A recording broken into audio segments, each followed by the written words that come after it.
আপনি কখনো কোনো পর্বতে চড়েছেন? কথায় আছে, যখন আমরা পর্বত আরোহণ করি, ওপরে ওঠার সময় দুর্ঘটনার সম্ভাবনা কিছুটা কমে যায়। সেখানেই যখন পর্বত থেকে নিচে নামি, তখন দুর্ঘটনার সম্ভাবনা অত্যন্ত বৃদ্ধি পায়। অর্থাৎ নামার সময় আমাদের আরো ভারসাম্য বজায় রাখতে হয়, আরো সাবধানে থাকতে হয়, অর্থাৎ বিবেককে জাগিয়ে রাখতে হয়। এবার জীবনেও সাফল্যের পর্বত আরোহণের সাথে এটাই হয়। যখন আমরা সাফল্যের পর্বত আরোহণ করতে থাকি, তখন এমনি আমাদের লক্ষ্য আমাদের গন্তব্যের দিকে থাকে। আমরা নিরন্তর পরিশ্রম করি, চেষ্টা করতে থাকি, আমাদের মধ্যে সেই উৎসাহ থাকে, সেই সাহস থাকে। কিন্তু একটা কথা সত্যি, সমস্ত আরোহণের পরে অবরোহণ থাকে। আর এই অবরোহণই থাকে যেখানে বেশিরভাগ মানুষ নিজের ভারসাম্য বজায় রাখতে পারেন না, আর সেখানেই ভেঙে পড়েন। তাই জীবনে যদি সাফল্যের শিখরে পৌঁছতে চান, তাহলে আপনাকে নিরন্তর প্রয়াস করতে হবে, সংঘর্ষ করতে হবে, পরিশ্রম করতে হবে, আর নিজের লক্ষ্যের দিকে একাগ্রতা কেন্দ্রীভূত করতে হবে। তাহলে আপনি নিজের লক্ষ্য অবশ্যই পাবেন।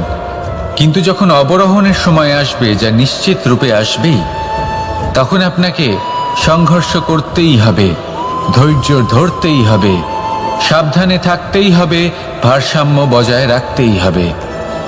এটা হলো অত্যন্ত আবশ্যক, কারণ পরবর্তী সাফল্যের শিখরে আপনাকে পৌঁছতেই হবে, আর তার জন্য আপনাকে সুরক্ষিতভাবে অবরোহণ করতেই হবে। ঠিক কিনা? আসুন আর আমার সাথে ভালোবেসে বলুন, রাধা রাধা। প্রসন্নতা এমন এক অনুভূতি যা আমরা সকলে পেতে চাই। এবার এটা ভেবে দেখুন যে আমরা আমাদের প্রসন্নতার জন্য অন্য কাউকে দায়ী কেন করি। আজও এরকম কিছু করেছে, ওর জন্য আমি দুঃখী হয়ে আছি। আজও এমন কিছু করলো যার ফলে আমার মন প্রসন্ন হয়ে উঠল। না, আপনাকে স্পষ্ট করে একটা কথা বলে দিই, আপনার প্রসন্নতা না শুধু আপনার নির্বাচন, না শুধু আপনার হাতে রয়েছে, বরং আপনি নিজের প্রসন্নতাকে নিজেই আকৃষ্ট করেন। এই ফুলগুলিকে দেখুন, এই ফুল এর সুগন্ধ ছড়ায়, আর এই ফুল নিজের দিকে কীট পতঙ্গদের আকৃষ্ট করে। এবার দেখুন, কীট পতঙ্গ কাদের আকৃষ্ট করে? গিরগিটি বা ব্যাঙ, এরকম কিছু প্রাণীদের। এবার এই যে ফুল, কীট পতঙ্গের জন্য এই যে ফুল, তার বিকাশ হয়, এ আরো প্রস্ফুটিত হয়, ওর বংশ আরো বৃদ্ধি পায়। তাই এর তাৎপর্য হলো সহজ, ফুল উচিত ব্যক্তিকে নিজের দিকে আকৃষ্ট করে। এবার কীট পতঙ্গের কথা বললে তারা কাদের আকৃষ্ট করে? তাদেরই, যারা তাদেরই শিকার করবে, খাদ্যরূপে গ্রহণ করবে। এবার কাকে আপনি নিজের দিকে আকৃষ্ট করতে চান, তার নির্বাচন আপনারই। আপনি কি প্রসন্নতাকে নিজের দিকে আকৃষ্ট করতে চান, নাকি অপ্রসন্নতাকে করতে চান, তার নির্বাচন আপনারই। আপনি জীবনে যা কিছু পাবেন, সুখ দুঃখ, আশা নিরাশা, প্রসন্নতা অপ্রসন্নতা, সবই হলো আপনারই নির্বাচনের পরিণাম। তাহলে সঠিক নির্বাচন করুন, আর আমার সাথে ভালোবেসে বলুন, রাধা রাধা। ঘূর্ণিঝড়, যখন এই ঘূর্ণিঝড় আসে, তখন প্রচণ্ড বেগে হাওয়া বয়ে চলে। সেই সময় এমন কিছু বৃক্ষ আছে যা কঠিন হয়ে দৃঢ় হয়ে দাঁড়িয়ে থাকে। সেই গাছ যা 10 বছর ধরে বা সহস্র বছর ধরে দাঁড়িয়ে থাকে, তাদেরকে আপনি খুব সহজে নাড়াতে পারবেন না। কিন্তু ঘূর্ণিঝড়, এর প্রভাব এতটাই তীব্র হয়, এর হাওয়াতে এতটাই প্রবল শক্তি থাকে যে এই বৃক্ষগুলিকে উচ্ছেদ করে, সেই বৃক্ষ নষ্ট হয়ে যায়। এবার এমন কিছু বৃক্ষ থাকে যাদের কাণ্ড নমনীয় হয়, খুবই নরম হয়। সেই জন্য যখন জোরে বাতাস বয়, কোনো ঘূর্ণিঝড় আসে, তখন এই বৃক্ষগুলি ঝুঁকে যায়। আর যখন এই ঘূর্ণিঝড় চলে যায়, শান্ত হয়ে যায়, তখন ওরা আবার দাঁড়িয়ে পড়ে। এবার এটাকে আপনি কি বলবেন? কি বুঝবেন আপনি? সুযোগ সন্ধানী? না, বরং এটাই হলো প্রকৃত আদর্শ।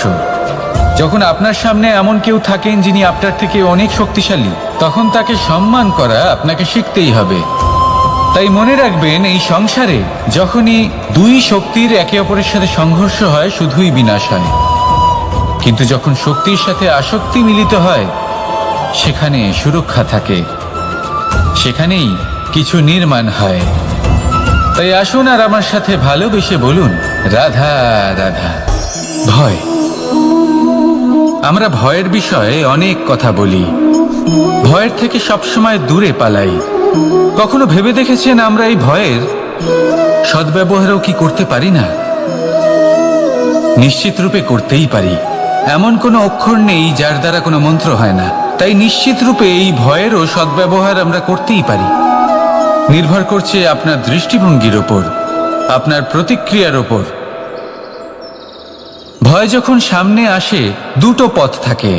প্রথমটা হলো ভয়ভীত হয়ে চুপচাপ পালিয়ে যাওয়া, আর দ্বিতীয় পথ সেই ভয়ের সম্মুখীন হওয়া।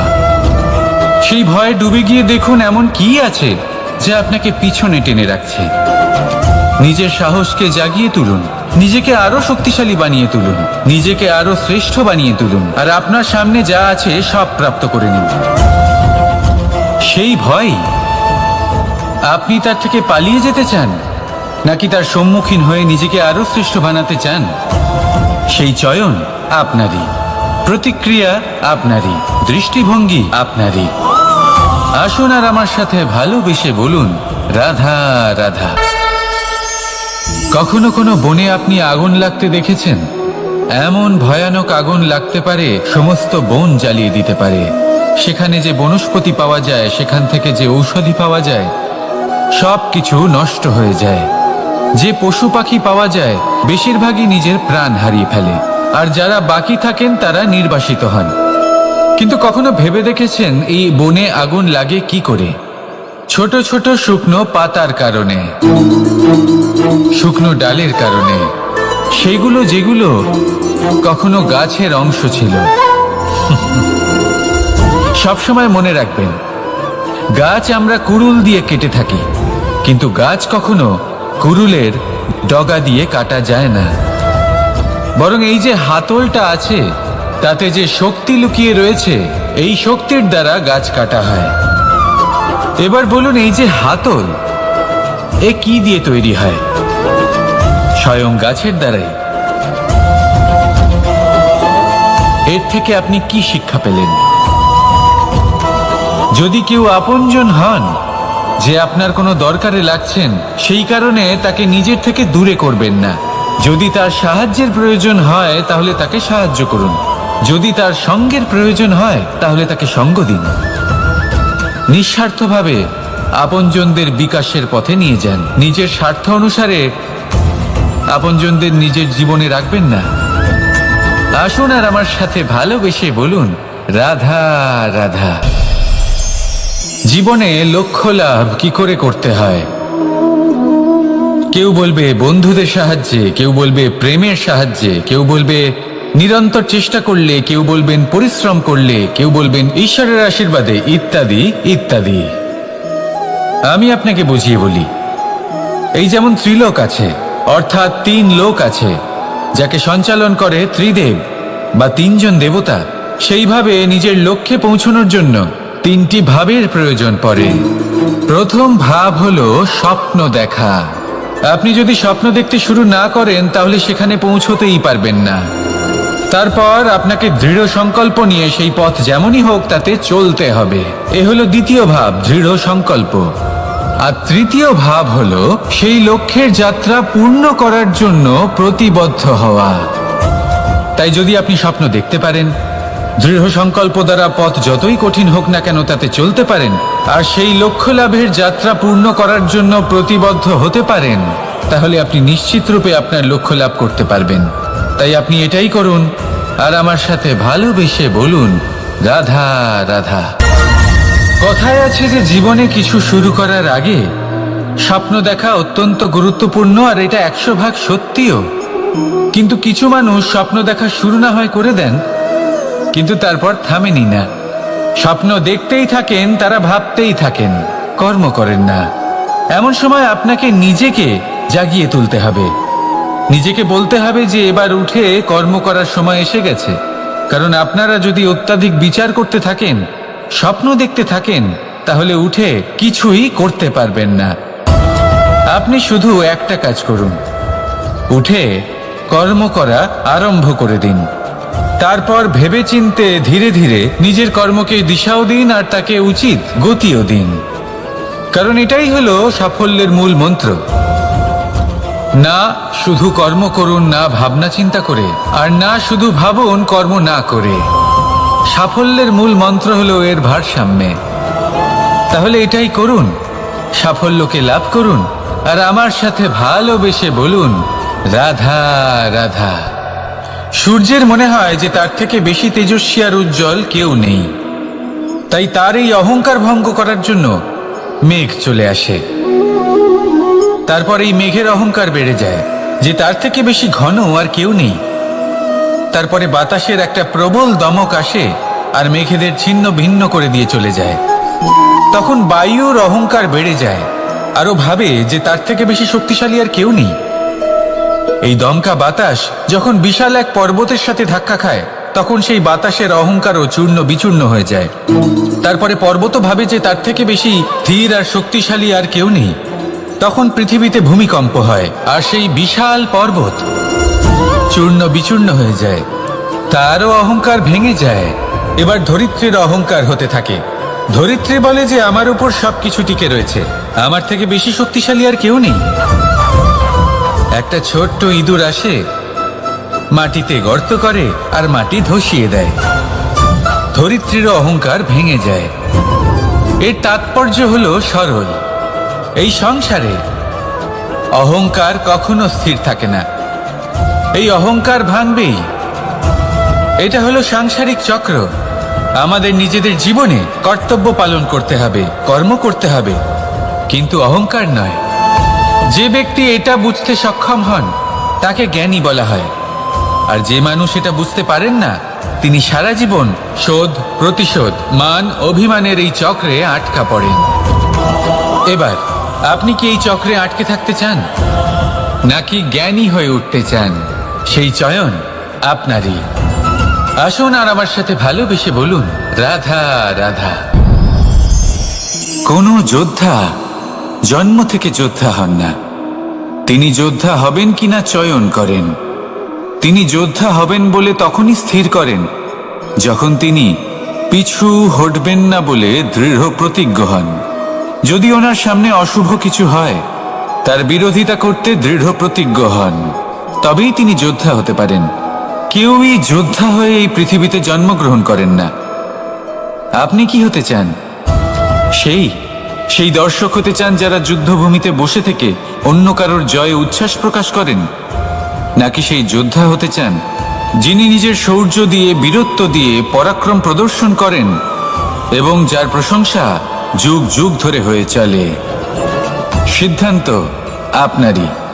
আসুন আর আমার সাথে ভালোবেসে বলুন রাধা রাধা। সাফল্য খুব সহজ এক শব্দ। এটা হলো সেই সব শব্দের মধ্যে অন্যতম যা মানুষ একটু বুঝলেই ভাবেন সব বুঝে ফেলেছি, আর যেই উনি বুঝতে পারেন সাফল্য কি, আজীবন সেই সাফল্যের পেছনেই ছুটতে থাকেন। এই সাফল্য হলো একটা খেলার মতো, যাতে মানুষ নিজের সমস্ত জীবন বাজি লাগিয়ে দেন। আর প্রত্যেক খেলার মতোই এরও কিছু নিয়ম রয়েছে। আর প্রাথমিক নিয়ম হলো এই সাফল্য লাভ করার জন্য সাফল্য লাভ করার স্বপ্ন আপনাকে অবশ্যই দেখতে হবে আগে। হ্যাঁ, কিন্তু শুধুমাত্র স্বপ্ন দেখলেই কিছুই হবে না। স্বপ্ন দেখুন, তারপরে আপনার নিজের নিদ্রাকে ভঙ্গ করতে হবে, দিনরাত পরিশ্রম করতে হবে, দিনরাত চেষ্টা করতে হবে, তবেই এই সাফল্য আপনার কাছে আসবে আর আপনার পদানত হবে। তাহলে স্বপ্ন দেখুন আর পরিশ্রম করে তাকে সার্থক করুন। যদি এটা করেন তবেই সাফল্য সহজেই আপনার কাছে আসবে। আর তখন মন প্রসন্ন হয়ে বলবে রাধা রাধা। সমস্যা, প্রত্যেকের জীবনেই সমস্যা আসা যাওয়া করে, আর প্রত্যেক মানুষ সমস্যা আসার পর তার সমাধান খুঁজতে উঠে পড়ে লাগেন। কিন্তু যখনই সমস্যার সমাধান হয়ে যায় আমরা সুপ্রসন্ন হয়ে যাই এবং অসাবধানও হয়ে যাই। আমাদের মনে হয় যে আমরা সম্পূর্ণরূপে সমস্যার অন্ত করেছি, কিন্তু কোথাও না কোথাও একটা ছোট্ট বীজ রয়েই যায়। আর সেই বীজ আমাদের অসাবধানতার ছত্রছায়ায় বড় হতে থাকে, আর তারপর মহা সংকট হয়ে আবার আমাদের উপর আক্রমণ করে। এই সংকট যে কোনো রূপে আসতে পারে, কোনো শত্রুর রূপেও আসতে পারে, বা কোনো মহামারীর রূপেও আসতে পারে। সেই জন্য সবসময় সাবধান থাকাই উচিত, কারণ অসাবধান হলে কি হয়, আমাদের সুরক্ষা চক্রে একটা ছেদ উৎপন্ন হয়, আর আমাদের শেষ করতে পারে এমন এক বাণ সেই ছেদ বিন্দু হয়ে আমাদের হৃদয়ে প্রবেশ করতে পারে। তাই যে কোনো সমস্যার সমাধান করুন, জয়ী হন, উৎসবও পালন করুন, কিন্তু সাবধানে থাকবেন। আসুন আর আমার সাথে ভালোবেসে বলুন, রাধা রাধা। আমাদের জীবনে দুই ধরনের সম্পত্তি হয়ে থাকে, এক হলো ভৌতিক সম্পত্তি, এক হলো জৈবিক সম্পত্তি। অর্থ, সম্পদ, সুবিধে, খাদ্য, এইসব ভৌতিক সম্পত্তির মধ্যে পড়ে। ব্যক্তি, মিত্র, পরিবার, আমাদের আপনজন, আত্মীয় স্বজন সব জৈবিক শ্রেণীতে পড়ে।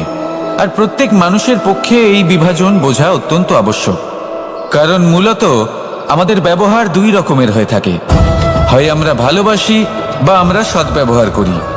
আর সবথেকে বড় ভুল আমরা তখন করি যখন আমরা বুঝতেই পারি না যে ভালোবাসবো কাকে আর ব্যবহার করব কাকে। আমরা ভৌতিক সম্পত্তি ভালোবেসে ফেলি আর ব্যবহার করি জৈবিক সম্পত্তিকে, যেখানে এটা অনুচিত। জৈবিক সম্পত্তিকে ভালোবাসুন আর ভৌতিক সম্পত্তিকে ব্যবহার করুন।